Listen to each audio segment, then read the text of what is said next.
So my name is Vivian Kerr, and I'm at the festival with a narrative feature, my first feature called Scrap.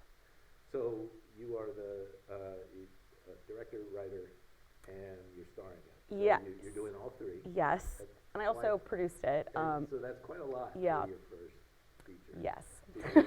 Was that always going to be the plan? Like, I find the right vehicle, and I wanna. Well, I think it happened kind of organically because my background is as an actor primarily, and then sort of I started transitioning from acting to writing, as a lot of actors do. Like, you want to write material for yourself, for your friends. And so I was doing that for years, and then I did always know I wanted to direct, but I sort of thought I would do it when I was older. Because in my head, the directors I really admired were, a lot of like old men, right? So I thought, oh, you don't really get to be a director until you're like 60 or something. Like, you had to sort of have a certain amount of life experience to somehow earn it, which no one told me that. I don't know why in my head I thought that was the case, but so I guess it was something I just thought would happen much later. Right. And then this project originally was a short film that I wrote and was acting in, and which I didn't direct, but the process of doing that, I realized that the story was really important to me, that I felt it should be a feature, and that I really wanted to direct it. So is it still built around Beth as a short? Yeah, so the short was essentially, like, plot-wise, like the first 15 minutes of the film. So it was just sort of introducing this woman, and that she's living in her car and has this sort of estranged relationship with her brother, but you don't really understand anything else. And then it basically ends. Well, I don't want to give spoilers. Okay. so yes, without spoiling the film, just setting it up. I mean, so you right off the bat, you watch the trailer, you subvert the Hollywood story of Hollywood, right? We see the Hollywood sign, and we see Beverly Hills, and then we see this woman who is obviously falling on hardship, but is in this place.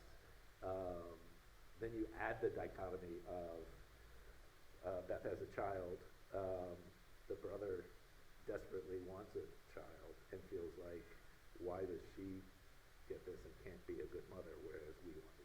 So how did you come up with these two kind of dueling narratives that really play off one another? Yeah, I think that because I lived so much of my adult life in Los Angeles, it's like the quintessential city, maybe even more than New York, that's like the dream versus the reality, because almost everyone in LA is not from LA. Right. They've come, and almost all of them have come for one specific reason, which is the entertainment industry, which is a career that is no one's moving to LA to work in the entertainment industry, even if you want to be an agent. No one's coming.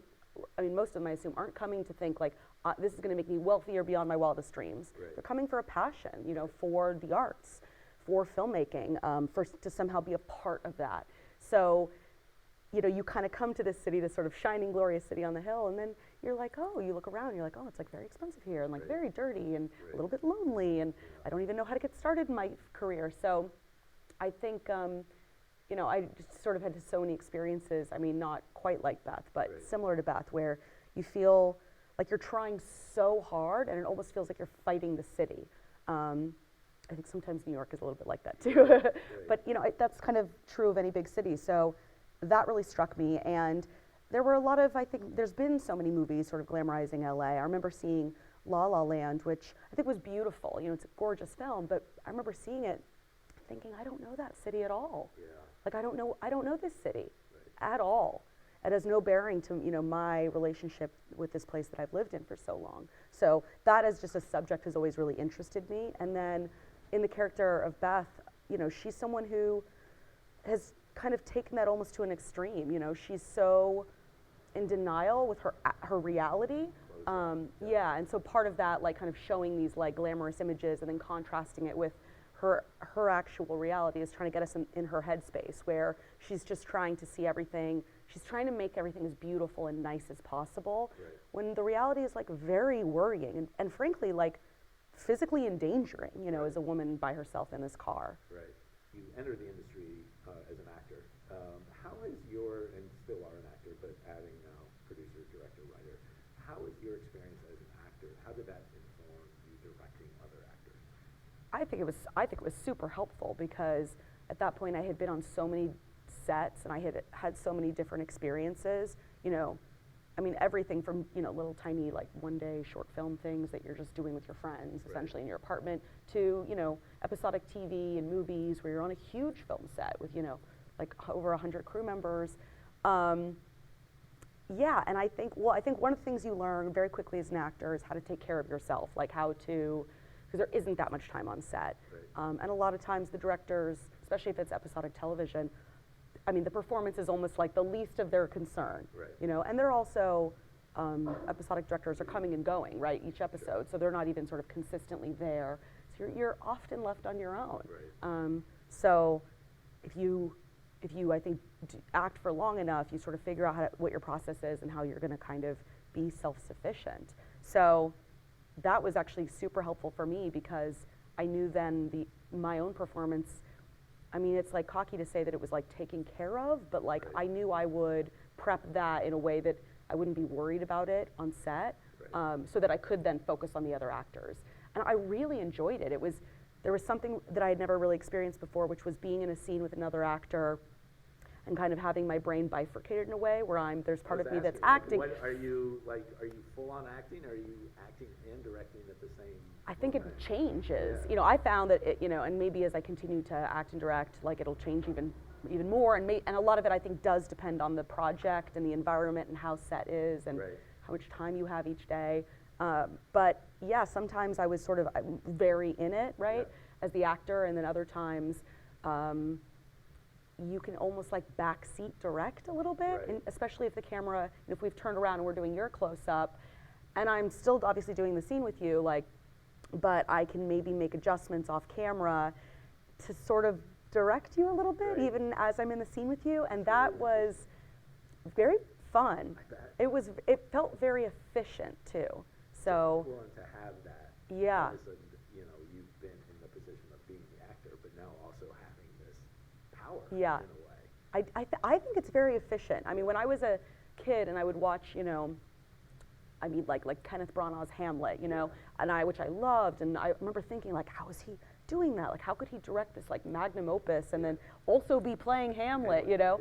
But but you also realize too, right? It's like these films are so broken down. It's like one day, I mean, especially on a film like that, you know, we don't have that kind of budget at all, but you know, you're spending maybe one day on like one small scene in one room.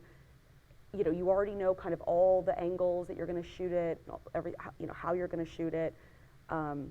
So in a way, like if you're the director and also acting in it, you get so much more inner knowledge than the other actors. So in a sense, like they're kind of at a disadvantage. So I did everything I could, and I hope the actors had a good experience. I think they did. To give them as much of my time to discuss their characters, to try to give them as many takes as they wanted.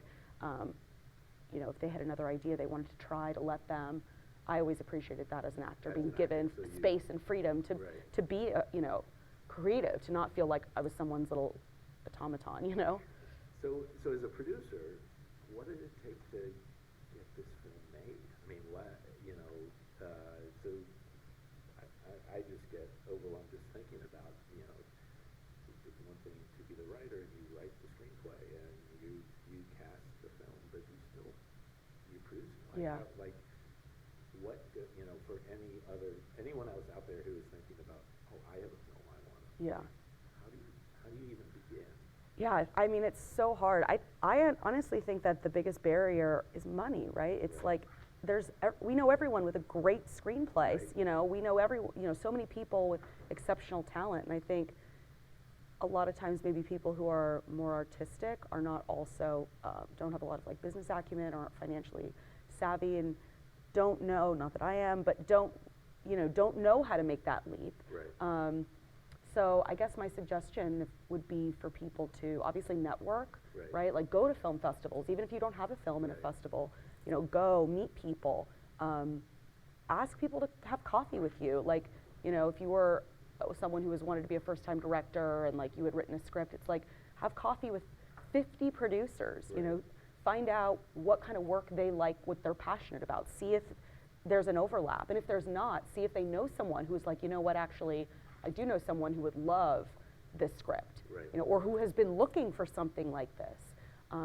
Because I think in independent film, it does come down to relationships and friendships that happen organically over a period of time. And who really resonates with the material. Yeah, and I think you have to kind of be bold, right? Right. Because it does take, even sending an email to someone like, Right. hi, will you have coffee with me, you know? Right. It's like when you're little on the playground and you go up to another little kid and you're like, you want to play? wanna do this. You want to Yeah. share snacks, right? We kind of have to have, You yeah, gotta push past it. it's vulnerable, it's awkward, right? Like, and a lot of, again, artists are a little more introverted, a little more shy. So for me, it was a lot like pushing it forward, like getting out of my own comfort zone a little bit to approach people who could help me.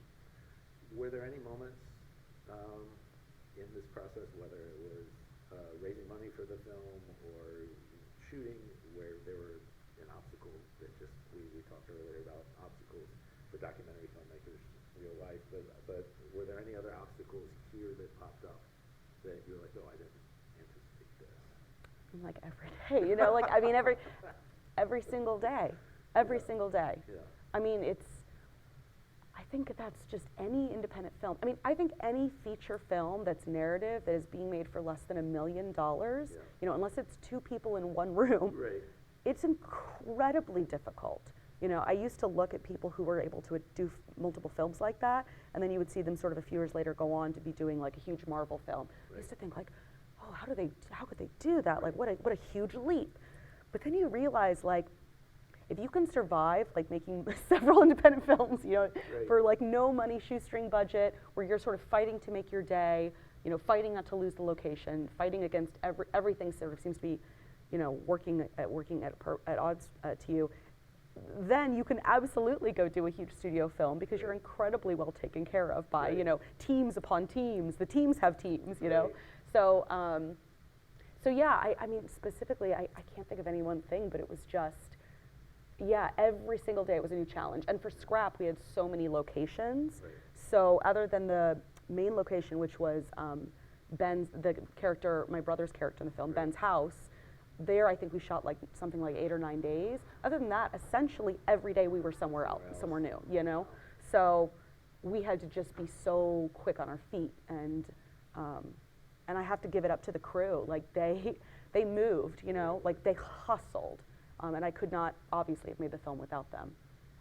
What is the reaction been, especially in LA? I'm curious about the reaction of people who recognize that side Yeah, of LA. I think the reaction has been really gratifying, but also it hasn't seemed to matter, like now I'm at the point where I've been taking the film to like these great regional festivals and like seeing, we were at Phoenix Film Festival, and now we're here in Vermont, and I was in Massachusetts, and like we were in Iowa.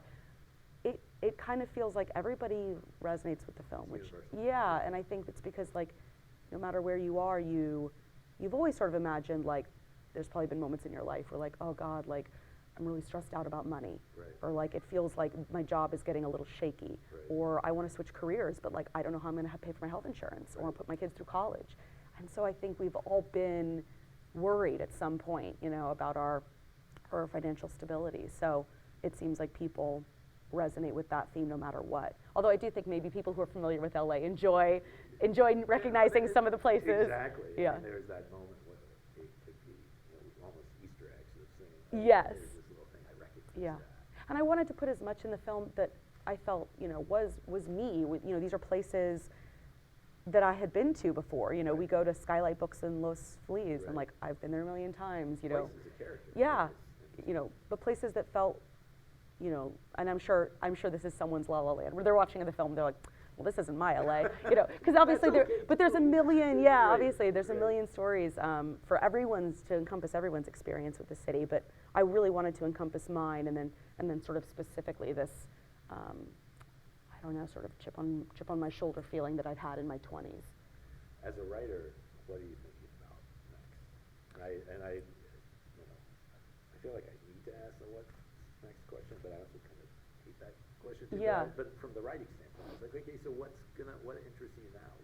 What world do you want to create now?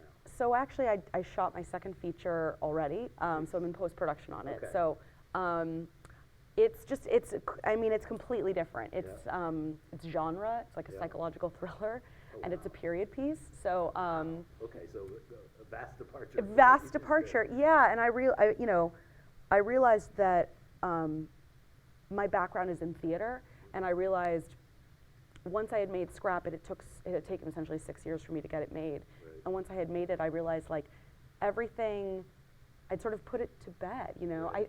I feel like that might be how novelists feel with their first novel, Yeah. where they've sort of put everything in their life up to that point in that Into first that, novel, right? And then yeah. you're like, oh, how do I do or the Yeah. musicians, right? Like the difficult What second is- album, what is right? the Like, next- what do I do what is next? the next great idea? Yeah, and Yeah. so for me, I was kind of done. You know, I felt like I had told my Los Angeles story, and you know, my story of my 20s essentially. Although I never lived in a car, thank God. Right. But I felt like I'd done that, and I sort of had put my relationship to Los Angeles to bed. So, yeah. So the next film is totally different. It's actually very loosely inspired by an August Strindberg play. Okay. So I was kind of going back to my roots, which was in theater. That's perfect. Yeah, but thinking about that, I don't know obviously what my third film would be. I write things all the time, but I'm realizing like I do want to play in different worlds, you know. So for me, I would love to make a lot of very different films.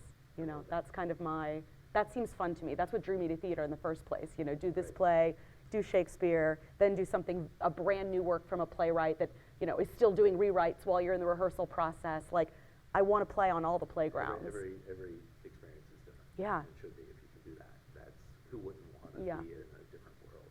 I mean, some people do some directors do make the same movie over and over again. Right. Because there's something particular that they feel. Speaks to them. Yeah, and I just, I want to play in different worlds. That's kind of That's what amazing. excites me. Well, we look forward to watching it for sure. Thank you. Thank you.